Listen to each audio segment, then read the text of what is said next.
Hello friends, तो कैसे हैं आप लोग। आशा करता हूँ अच्छे होंगे। तो आज हम लोग कंटिन्यू करने वाले हैं प्रैक्टिस सेट नंबर 8, जो था आपका शिवांगन पब्लिकेशन का न्यू प्रैक्टिस सेट बुक आया था झारखंड से सिविल का हिंदी पेपर 2। हम लोग स्टार्ट किए थे। झारखंड से सिविल का जो एग्जाम होने वाला है उसको देखते हुए यह जो है प्रैक्टिस सेट स्टार्ट किया गया था। और आज हम लोग डिस्कस करने वाले हैं practice set number 8। Practice set number 1 से 7 तक पिछली वीडियो में करा दिया गया था कंप्लीट। तो कृपया जो भी नहीं देखे हैं उस सेट को, उनके लिए प्लेलिस्ट बना दिया गया है और प्लेलिस्ट का लिंक इस वीडियो के डिस्क्रिप्शन में दे दिया गया है, तो वहाँ से जाकर के आप देख लीजिएगा। इसका पीडीएफ आपको व्हाट्सएप ग्रुप पे प्रोवाइड कर दिया जाता है और व्हाट्सएप ग्रुप का लिंक इस वीडियो के डिस्क्रिप्शन में दे दिया गया है, तो वहाँ से जाकर के आप ज्वाइन कर लीजिएगा। ये आपको स्पेशल सीरीज चलाया जा रहा था झारखंड सिविल का जो एग्जाम होने वाला है 28 जनवरी और 4 फरवरी को, उसको देखते हुए। तो कृपया अभी तक जो भी चैनल को सब्सक्राइब नहीं किए हैं वो कृपया सब्सक्राइब कर दें, लाइक कर दें, बेल आइकन दबा दें और अलग अलग से रिलेटेड ग्रुप में शेयर कर दें। आते हैं हम लोग फर्स्ट क्वेश्चन की ओर। पहला क्वेश्चन है प्रैक्टिस सेट नंबर 8 है, ठीक है। फर्स्ट क्वेश्चन देखते हैं लोग। प्रैक्टिस सेट नंबर 8 का पहला क्वेश्चन है। फर्स्ट क्वेश्चन दिया गया है कि उपनागर कहाँ की बोली है। तो उपनागर जो है वो है आपका राजस्थान की बोली है। ऑप्शन नंबर डी हो जाएगा राइट आंसर। नेक्स्ट क्वेश्चन है, अगला प्रश्न है कि मार्कंडेय, ठीक है, मार्कंडेय ने निम्नलिखित में से किस सिंधु देशोद्धव कहा है। तो ये कहा है आपका ब्रांचट को कहा है। ऑप्शन नंबर बी हो जाएगा राइट आंसर। नेक्स्ट क्वेश्चन है, अगला प्रश्न है कि प्राकृतिक अनुशासन में अपभ्रंश के कुछ रूप जैसे वैदर्भी, लाटरी ऑर्डरी, कैकई, गौड़ी, ब्राचट आदि का उल्लेख मिलता है। तो इस ग्रंथ के लेखक कौन है। तो इस ग्रंथ के जो लेखक है वो है आपका पुरुषोत्तम देव है। ऑप्शन नंबर सी हो जाएगा राइट आंसर।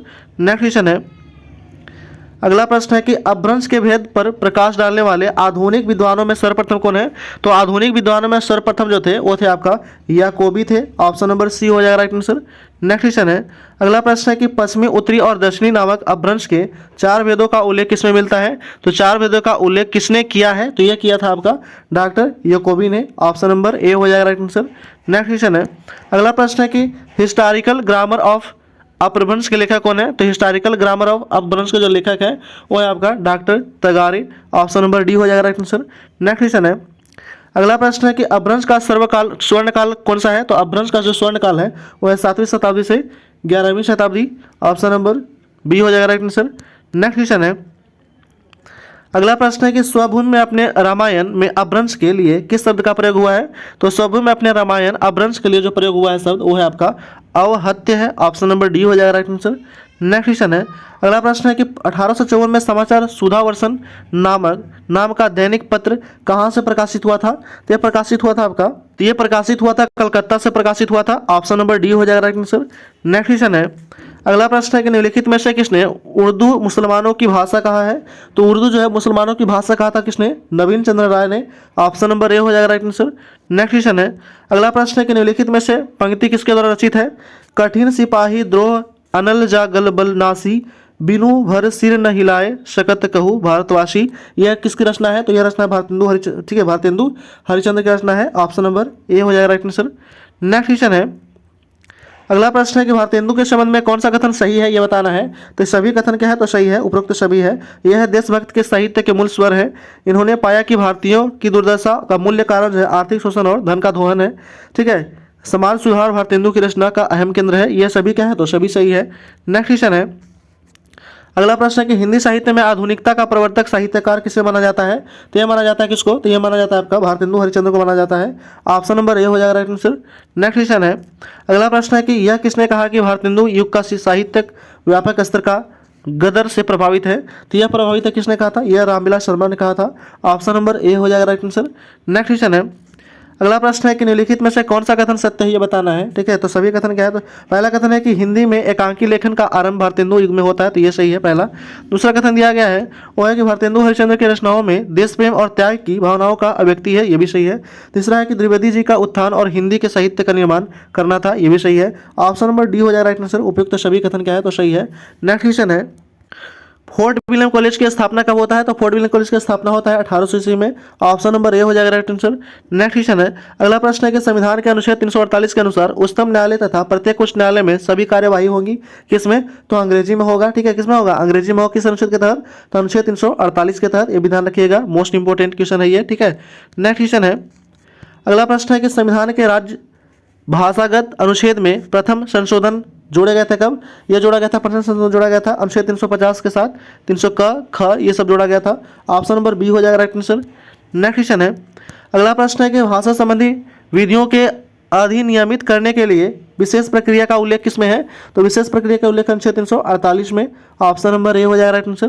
नेक्स्ट क्वेश्चन है, अगला प्रश्न है कि शिकायतों को दूर करने के लिए ठीक है अभ्यावेदन में प्रयोग की जाने वाली भाषा का उल्लेख मिलता है किसमें? तो ये मिलता है आपका अनुच्छेद 350 में। ऑप्शन नंबर ए हो जाएगा राइट आंसर।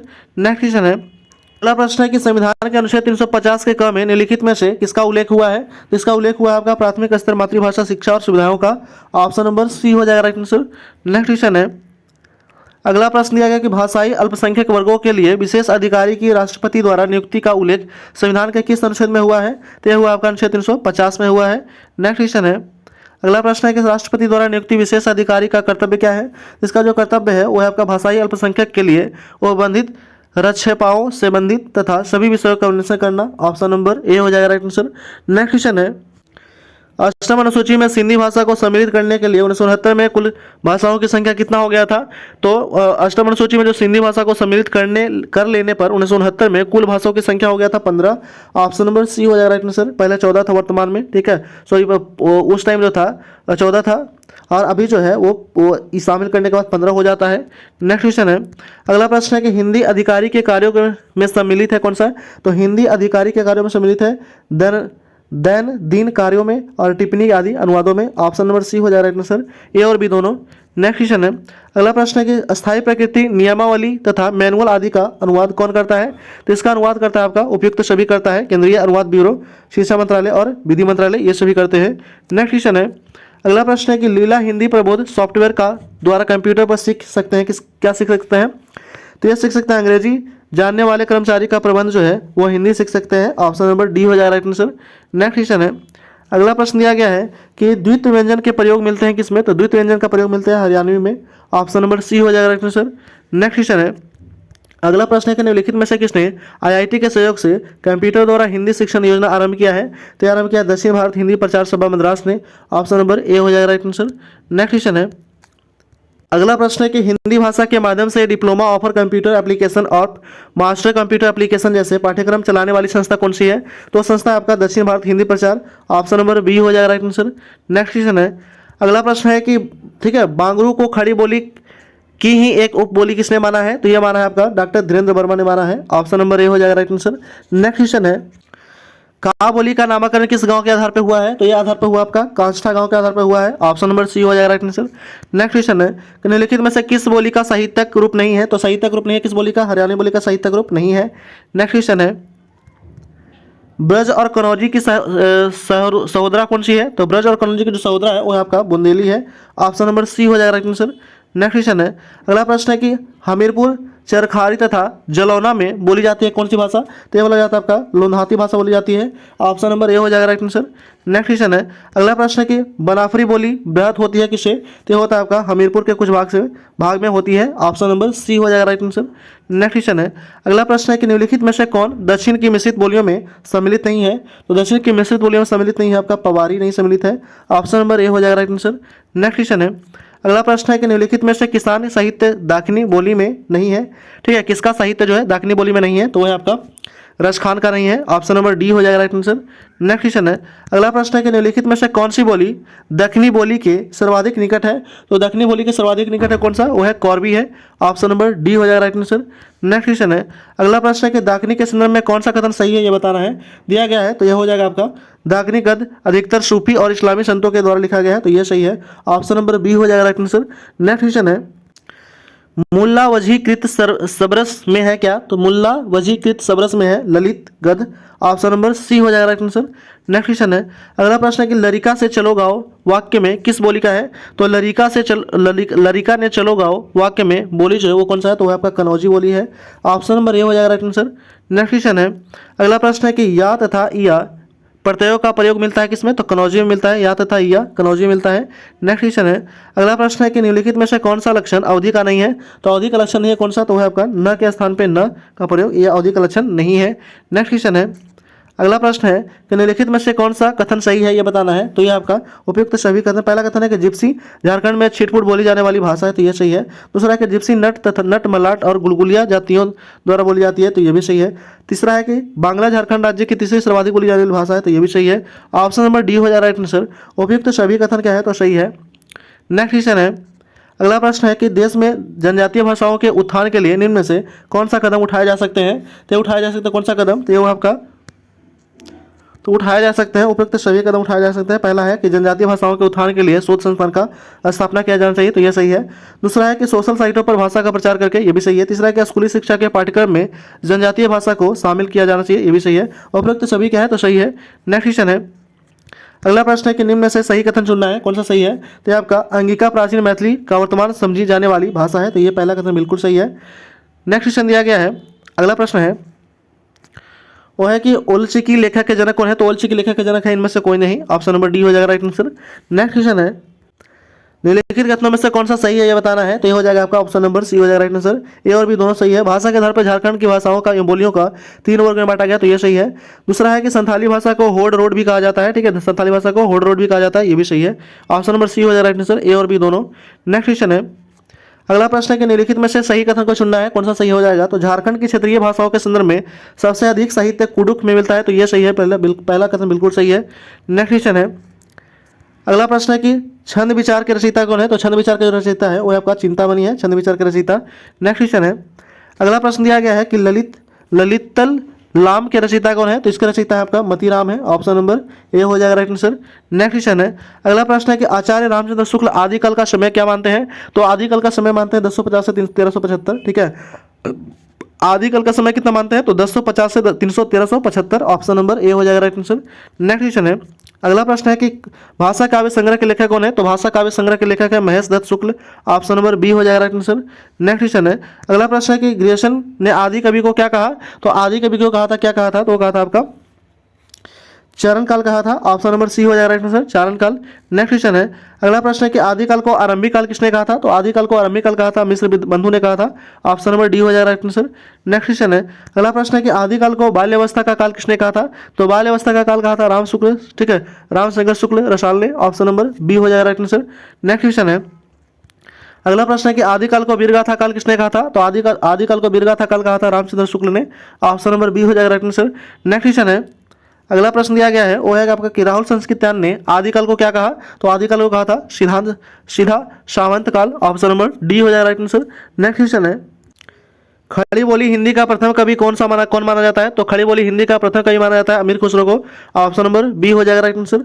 नेक्स्ट क्वेश्चन है, अगला प्रश्न है कि भारत मुनि में अपभ्रंश नाम दिया था, क्या दिया था। तो यह होता है देश भाषा को अपभ्रंश नाम दिया था, ऑप्शन नंबर सी हो जाएगा राइट आंसर। नेक्स्ट क्वेश्चन है, अगला प्रश्न है कि पृथ्वीराज रासो में कितने समय सर्ग है। तो कितने सर्ग है, तो यह आपका 69 सर्ग है।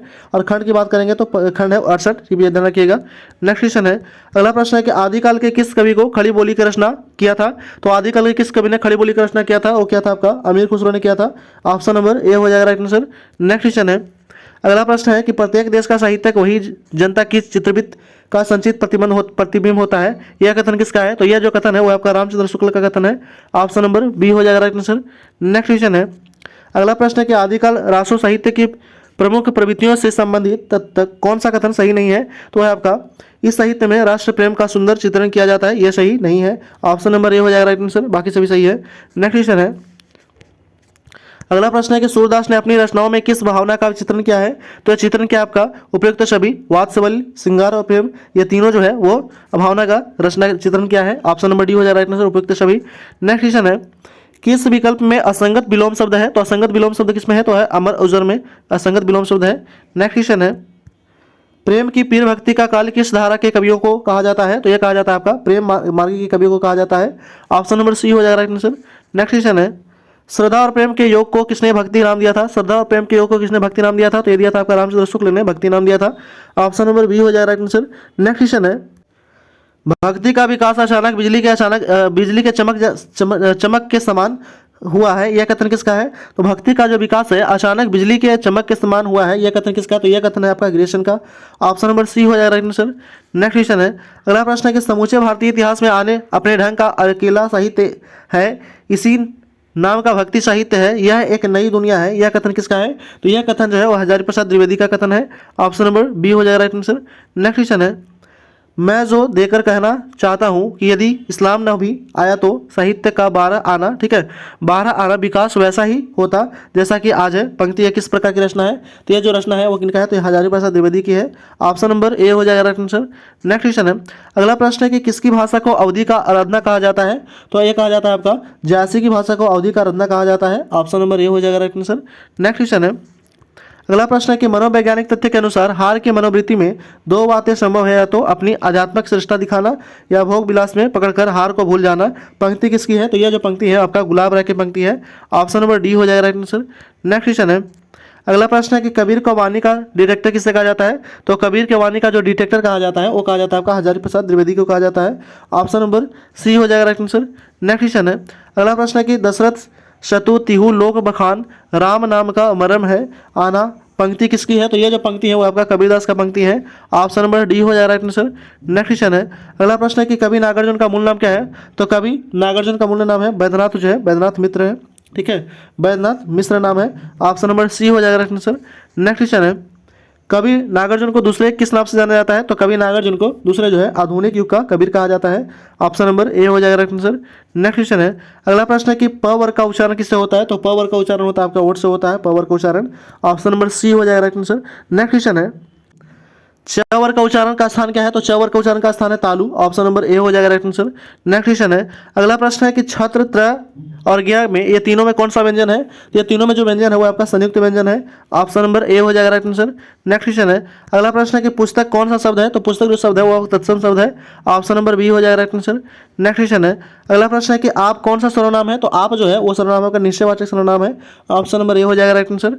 नेक्स्ट क्वेश्चन है, अगला प्रश्न है कि समास कितने प्रकार के होते हैं? तो समास जो है वो 6 प्रकार के होते हैं। ऑप्शन नंबर सी हो जाएगा राइट आंसर। नेक्स्ट क्वेश्चन है, अगला प्रश्न है कि मैं आज नहीं पढ़ूंगा कौन सा वाक्य है? तो यह जो वाक्य है वो है आपका निषेधवाचक वाक्य है। ऑप्शन नंबर ए हो जाएगा राइट आंसर। नेक्स्ट क्वेश्चन है, अगला प्रश्न है कि रस भरा कौन सा तत्पुरुष समास है? तो यह आपका कर्म तत्पुरुष समास है। ऑप्शन नंबर बी हो जाएगा राइट आंसर। नेक्स्ट क्वेश्चन है, अगला प्रश्न दिया गया है वो है कि an introduction to the Santhal language 1852 किसने लिखा है? तो ये लिखा है आपका जे फिलिप्स ने लिखा है। ऑप्शन नंबर ए हो जाएगा राइट आंसर। नेक्स्ट क्वेश्चन है, अगला प्रश्न है कि ये संताली इंग्लिश डिक्शनरी 1899 किसके द्वारा लिखा गया है? तो ये लिखा गया है किसके द्वारा? तो ये है आपका ए कैंपेबल के द्वारा लिखा गया है। ऑप्शन नंबर ए हो जाएगा राइट आंसर। नेक्स्ट क्वेश्चन है, अगला प्रश्न है कि किस भाषा का साहित्य विकासशील अवस्था है? तो विकासशील अवस्था है आपका पंचगणिया का। ऑप्शन नंबर डी हो जाएगा राइट आंसर। नेक्स्ट क्वेश्चन है, अगला प्रश्न है कि संथाली प्रवेशिका में लेखक कौन है? तो संथाली प्रवेशिका का जो लेखक है वो है आपका डोमन साहू समीर है। ऑप्शन नंबर डी हो जाएगा राइट आंसर। नेक्स्ट क्वेश्चन है, अगला प्रश्न है कि किस भाषा का साहित्य खरोष्टी लिपि में संबंधित है? तो खरोष्टी लिपि में संबंधित आपका खोरठा भाषा का साहित्य। ऑप्शन नंबर डी हो जाएगा राइट आंसर। नेक्स्ट क्वेश्चन है, हिंदी में व्यवहारिक आलोचना का शुभारंभ हुआ है किसे? तो यह शुभारंभ हुआ है आधुनिक काल से। ऑप्शन नंबर डी हो जाएगा राइट आंसर। नेक्स्ट क्वेश्चन है, अगला प्रश्न है कि मेघदूत रचना किस भाषा के साहित्य से संबंधित है? तो वह संबंधित आपका खोरठा से संबंधित है। ऑप्शन नंबर सी हो जाएगा राइट आंसर। नेक्स्ट क्वेश्चन है, अगला प्रश्न है कि किसे बैजू बाबा के नाम से भी जाना जाता है? तो बैजू बाबा के नाम से जाना जाता है किसको? तो वो जाना जाता है आपका बैद्यनाथ पोधर को। ऑप्शन नंबर ए हो जाएगा राइट आंसर। नेक्स्ट क्वेश्चन है, अगला प्रश्न दिया गया है कि इनमें से कौन झारखंड के प्रमुख नाटककार है? तो झारखंड के प्रमुख नाटककार कौन है? तो इनमें से सभी हैं, ठीक है, सिद्धार्थ कुमार है, द्वारका प्रसाद है और अशोक कुमार, ये सभी हैं। नेक्स्ट क्वेश्चन है, अगला प्रश्न है कि झारखंड के हिंदी साहित्य का पहला उपन्यास किसे माना जाता है? तो झारखंड के हिंदी साहित्य का पहला उपन्यास माना जाता है आपका राजपूतानी शासन स्थान को। ऑप्शन नंबर ए हो जाएगा राइट आंसर। नेक्स्ट क्वेश्चन है, अगला प्रश्न दिया गया है वो है कि झारखंड में हिंदी साहित्य का पहला नाटक किसे माना जाता है? तो झारखंड में पहला हिंदी नाटक माना जाता है ग्रह का फेर। ऑप्शन नंबर बी हो जाएगा राइट आंसर। नेक्स्ट क्वेश्चन है, अगला प्रश्न है कि किसने अल्बर्ट कृष्ण अली के नाम से अनेक कहानियां लिखी हैं? तो लिखा है आपका शिवनंदन शर्मा ने लिखा है, ठीक है, किस नाम से? तो अल्बर्ट कृष्ण के नाम से, अल्बर्ट कृष्ण अली के नाम से। नेक्स्ट क्वेश्चन है, अगला प्रश्न है कि झारखंड के प्रथम पीढ़ी के कहानीकार किसे माना जाता है? तो झारखंड के प्रथम पीढ़ी के कहानीकार माना जाता है बैद्यनाथ पोद्दार को। ऑप्शन नंबर बी हो जाएगा right answer.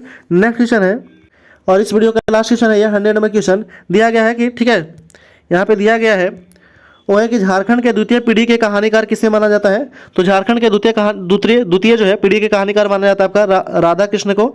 Option number D हो जाएगा राइट आंसर, ठीक है। इस तरह जो हम लोग प्रैक्टिस सेट नंबर 8 जो है इस वीडियो में हम लोग समाप्त कर चुके हैं। तो कृपया जो भी चैनल पर नए हैं वो सब्सक्राइब कर दें, लाइक कर दें, बेल आइकन दबा दें और अलग अलग से रिलेटेड ग्रुप में शेयर कर दें। Thanks for watching.